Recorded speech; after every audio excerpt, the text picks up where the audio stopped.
ډسپلی څه ته وایي خپله ډسپلی وایي خپله آوټپوټ ته یعنی مطلب دا چې تاسو ته د لپټاپ په دې سکرین باندې چې دا څه ښکاره کېږي بهر همدا بهر چې څه راوځي همدغې ته وایي ډسپلی خو زه بیا داسې غواړم چې زما د کمپیوټر چې کوم سکرین دی او د دې چې کوم برایټنس دی یعنې رڼا ده دا د موږ سره مطلب های وي او که نه دا باید لو وي نو په ډسپلی کې د خپل لپټاپ سکرین د دې برایټنس سیټینګ تاسو کولی شئ یو ګورئ چې کله تاسو رائټ کلیک کړئ او د هغې نه وروسته بیا ډسپلی سیټینګ ته راشئ په دې کې که تاسې وګورئ نو اولنی اپشن هم د دې برایټنس دی یعنې د کلر د رڼا که فرض که زه دا داسې شاته یوسم نو زمونږ د دې لپټاپ دا رڼا به کمه شي د سکرین ګوره دا مونږ ته دا برایټنس نه یادوي دا خو بیله ډسپلی ده دا خو ایل سی ډي ده که نه د دې لپټاپ چې کومه خپله ډسپلی یا آوټپوټ که دا زه واپس داسې مخکې یوسم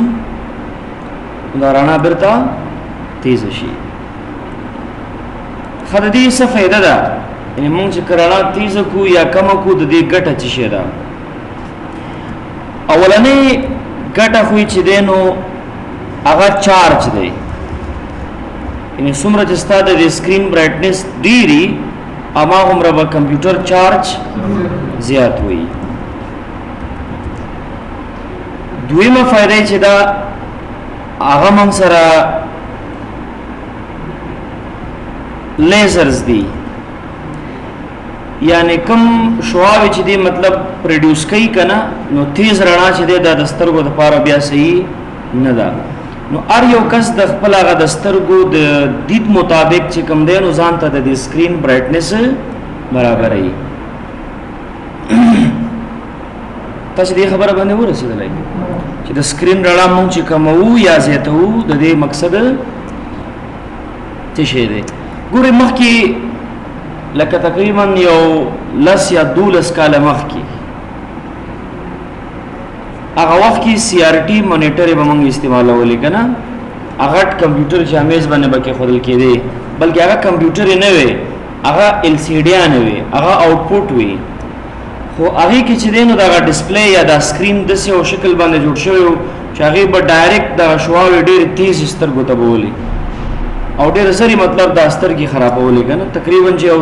کال به تا استعمال کړې نو مطلب حتما یو ستونزه پیدا کېده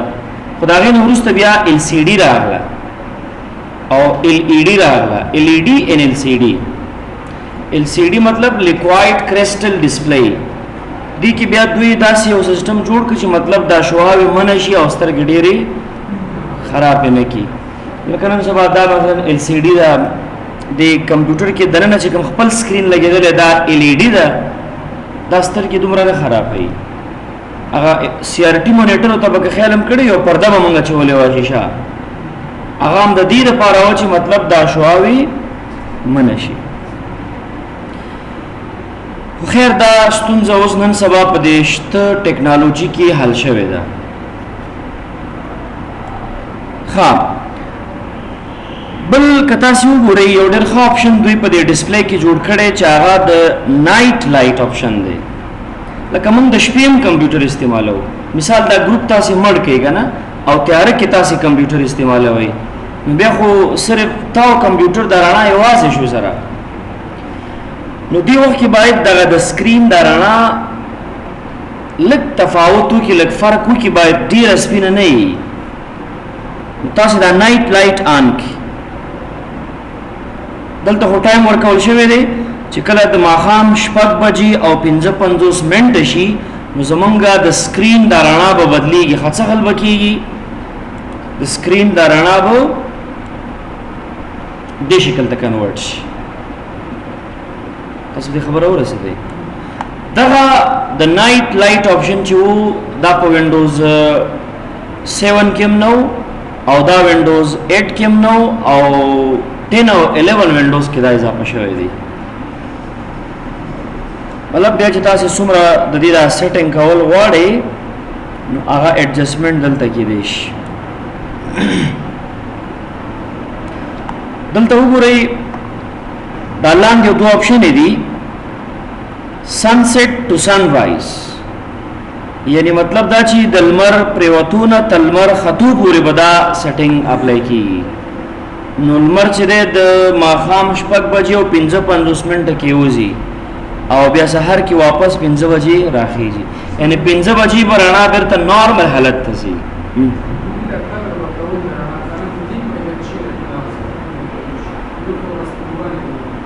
خدا ورته سلیک دغه شو ډارک شو زړ غونته شو کنه ډیر تک سپین نه دی مطلب دا به اتومات په خپل بیا اوړي چې کله دا ټایم پوره شي او که تور تخپل وایي چې را نه سیټ هاور تم ورته ویلې شي چې د سکارو کا چې کله د سحر مطلب ماخام چې کله 8 بجې شوي نو دا لایټ دی آن شي او چې کله بیا سحر واپس 6 بجې شوي نو دا لایټ دی بیرته آف شي اوس نو هغه سنسیټ ټو سن رایز آن نه دی اوس تاسو دلته ورته ټایم ګوره سیټ په دې ورسېدلې خو که چېرته دغه نایټ لایټ آپشن تاسو آف کړئ